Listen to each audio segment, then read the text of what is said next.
শিবভক্ত পুনর্জন্ম নিয়ে তার খুনির পর্দাফাঁস করে দিলেন। এই ঘটনাটি শুরু হয় মহারাষ্ট্রের নাসিক জেলায় স্থিত এক মধ্যবিত্ত পরিবারের থেকে, যেখানে একটি বাচ্চা হয় যার নাম রাখা হয় প্রমোদ। জন্ম থেকেই ছেলেটির সাথে অদ্ভুত সব ঘটনা ঘটতে শুরু করে। জন্মের সময় তার মুখে দুটি দাঁত ছিল। তখনই তার মাতা পিতার মনে হয় যে প্রমোদ কোনো সাধারণ বালক নয়। সময় কেটে যায় আর তখন প্রমোদের বয়স হয় 8 বছর। কিন্তু ওই সময়ের মধ্যেই প্রমোদের সঙ্গে কিছু এমন ঘটনা ঘটতে থাকে যেটি তার মাতা পিতাকে চিন্তায় ফেলে দিচ্ছিল। রাত্রিবেলায় ঘুমানোর সময় সে জোরে জোরে চিৎকার করত আর বলতো যে আমায় মেরো না, আমায় ছেড়ে দাও। এমন ঘটনা প্রমোদের সাথে বারবার হতো। কিন্তু প্রথম দিকে বাড়ির লোক এটিকে খারাপ স্বপ্ন ভেবে বিষয়টির উপর বেশি গুরুত্ব দিত না। এখন প্রমোদ স্কুলেও যেতে শুরু করে, কিন্তু তার মন পড়াশোনায় বসতো না। ওই 8 বছরের বাচ্চা স্কুলের নাম করে স্কুলের পাশেই শিব মন্দিরে বসে থাকতো। সে বাড়িতেই স্কুলে যাওয়ার নাম করেই বেরোতো, কিন্তু তার অধিকাংশ সময় কাটতো মন্দিরের ভেতরেই। এই জিনিসটিকে মন্দিরের পুরোহিত লক্ষ্য করে এবং বাচ্চাটির সাথে তার বন্ধুর মতো সম্পর্ক হয়ে যায়। একদিন প্রমোদ পুরোহিতকে বলে যে আমার এমন মনে হয় যে অন্য কোনো শক্তি আমায় এই মন্দিরের ভেতরে টানছে। এ কথা শুনে পুরোহিত হাসতেন আর প্রসাদ দিয়ে বাড়ি পাঠিয়ে দিতেন। একদিন প্রমোদের এক বন্ধু তার সাথে দেখা করতে তার ঘরে আসে। বন্ধু প্রমোদকে জিজ্ঞাসা করে যে তুই স্কুলে আসার নাম করে কোথায় চলে যা। তখন প্রমোদ বলে যে তাকে কোনো শক্তি ওই মন্দিরের দিকে টেনে নিয়ে যায়। প্রমোদের ওই বন্ধু তখন প্রমোদকে বলে যে তোর যদি পড়ায় মন না বসে তাহলে সেই কথা আমায় বলে দে, আমি কাউকে বলবো না, কিন্তু এইসব আজগুবি কথা আমাকে বলতে আসবি না। প্রমোদ আর প্রমোদের বন্ধুর কথোপকথন প্রমোদের মায়ের কানে যায়। বন্ধুর চলে যাওয়ার পর প্রমোদের মা প্রমোদকে অনেক বকাবকি করেন যে সে মন্দিরে বসে থাকে, স্কুল কামাই করে এই জন্যে। কিন্তু তার মা ভয়ও পাচ্ছিল, এটা ভেবে যে প্রমোদ কোনো খারাপ শক্তির প্রভাবে এসে পড়েছে। এরপর প্রমোদের মাতা পিতা সেই মন্দিরে যান জিজ্ঞাসাবাদের জন্য এবং তারা জানতে পারেন যে প্রমোদ গত 6 মাস ধরে এই মন্দিরে আসে। এই কথা শুনে প্রমোদের মা কান্না করতে থাকেন, কারণ বিগত 6 মাস ধরে তার সন্তান তাকে মিথ্যা কথা বলে আসছে। কিন্তু মন্দিরের পণ্ডিত তাদেরকে বলে যে তোমাদের ছেলে আমাকে বলে যে তার আসল নাম প্রমোদ নয়, বরং রামকৃষ্ণন শর্মা। বিহারের একটি ছোট্ট গ্রামে তার পরিবার থাকে। আগের জন্মে তার ছোট ভাই তাকে হত্যা করেছিল। পুরোহিতের মুখে এইসব কথা শুনে তারা আঁতকে ওঠে।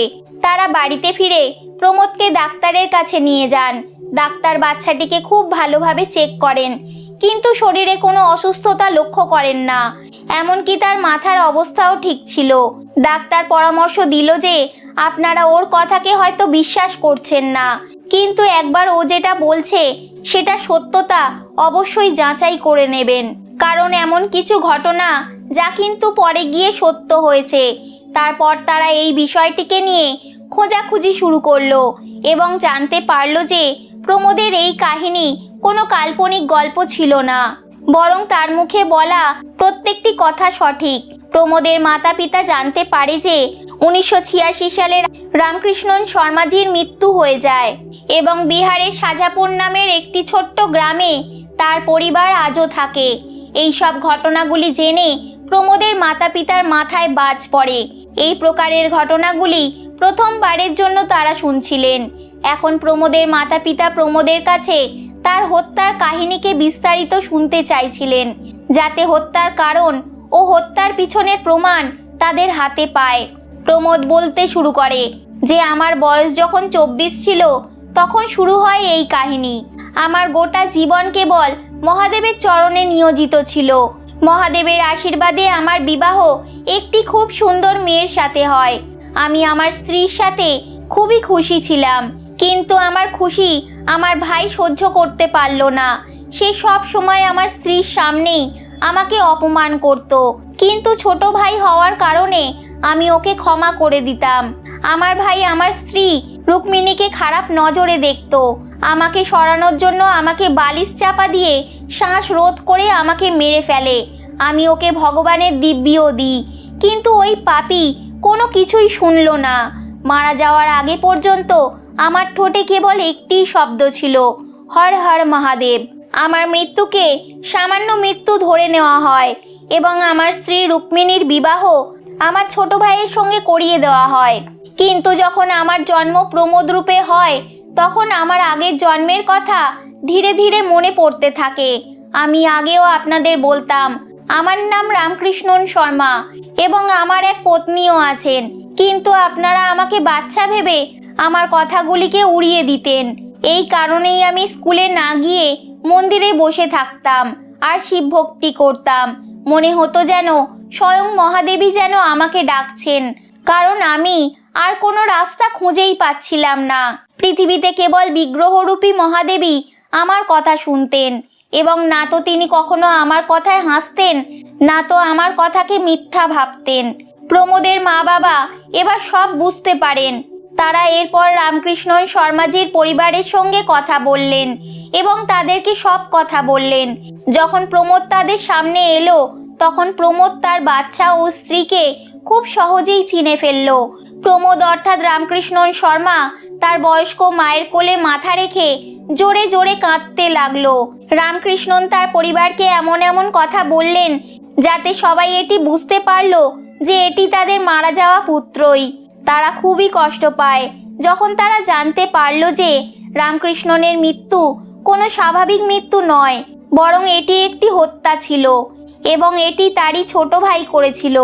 এরপর তারা রামকৃষ্ণন অর্থাৎ প্রমোদকে বললেন যে তার মৃত্যুর পর তার ছোট ভাইও ধীরে ধীরে পাগল হয়ে যায়, আর এখন সে এদিক ওদিক কাজের খোঁজে ঘুরে বেড়ায়।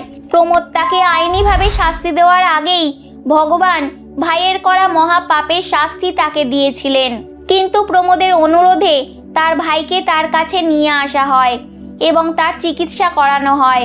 প্রমোদের কথায় আমার ভাইকে তো ভগবান আগেই শাস্তি দিয়ে দিয়েছেন। এখন সময় হলো আমাদের কর্তব্য পালন করার। সময় হলো পুরানোকে ভুলে বর্তমানের উপর বেশি ফোকাস করা। মহাদেব তো আমাদেরকে এটাই শিখিয়েছেন।